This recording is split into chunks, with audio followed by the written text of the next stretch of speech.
I think the primary aim of the presentation was really to stress the importance of LTE as a whole ecosystem, not just as a new radio technology, and to try and explain the level of maturity of that standard and what's happening in the rest of the world outside of the Latin American footprint in terms of growing this ecosystem and sort of building the LTE system to become a true mass market.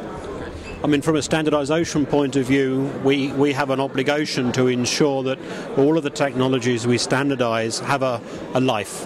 And so, in fact, we are currently maintaining and developing 3 technology streams: the Edge towards Edge Plus, wideband CDMA towards HSPA and HSPA Plus, and LTE towards LTE Advanced. And in all 3 cases, we place equal importance on the development of those technologies, so that an operator has the full choice to decide when it's most appropriate for them to actually change from one technology to another. We don't think that an operator should be sort of forced to move before the time is right for them. They need to have the option to do that when timing is correct. Yes, it does make sense. I mean, it's a very good question too. The early adopters of LTE are deploying the technology because they have a problem in delivering data services to their customers. So the first priority is to have LTE available as a data-only service. If an operator wants to also carry voice over the LTE network, the standards fully allow that, but we're not seeing tremendous commercial interest in the voice component just yet. It's clear that over time, operators will want to carry voice over their LTE network, and this is where the whole context of IMS starts to become very important. If it's data only, you don't need a very complicated call control system. If you want to carry a mixture of services, including voice and data, then you need to have some mechanism to control those sessions, and IMS is the preferred way of doing that in the longer term. Okay. IMS has been fully standardized by 3GPP. 3GPP developed IMS. Importantly, we developed IMS not just for the mobile market, but for the fixed market too. So if you have an operator who has maybe fixed interests as well as mobile interests, then IMS becomes what we call common IMS, which is a core control system which will be relevant in both of those domains, becomes very attractive indeed, because you only need one core control mechanism then for your voice and for your mobile interests. I think IMS in the first instance was a complicated piece of engineering, because we tried to accommodate everybody's requirements, so you have many options available within the standard.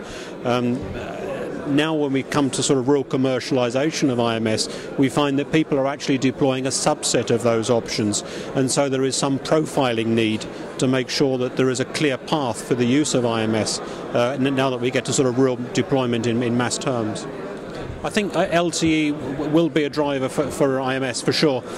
When operators deliver both voice, SMS and data across the LTE network, all the time we see deployments of LTE as a data-only network, then it probably won't have that same driver for IMS.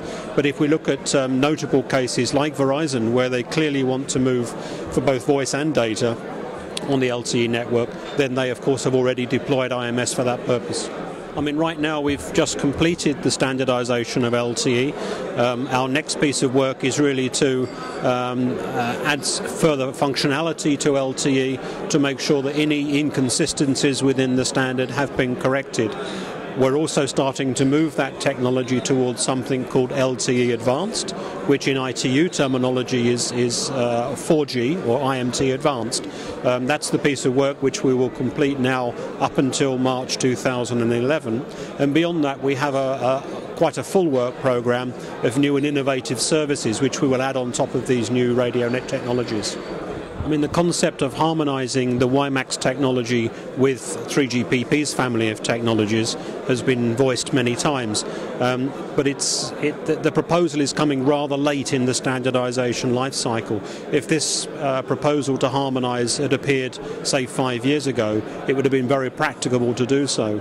But now I think it's getting rather late in standardization cycles to artificially sort of mold these two technologies together. I think from a service point of view, they may well come together.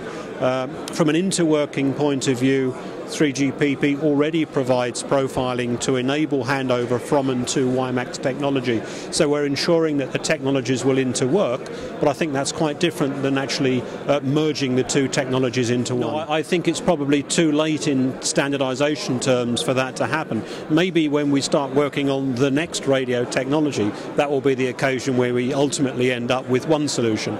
But I think for the time being, both solutions will coexist for quite some time.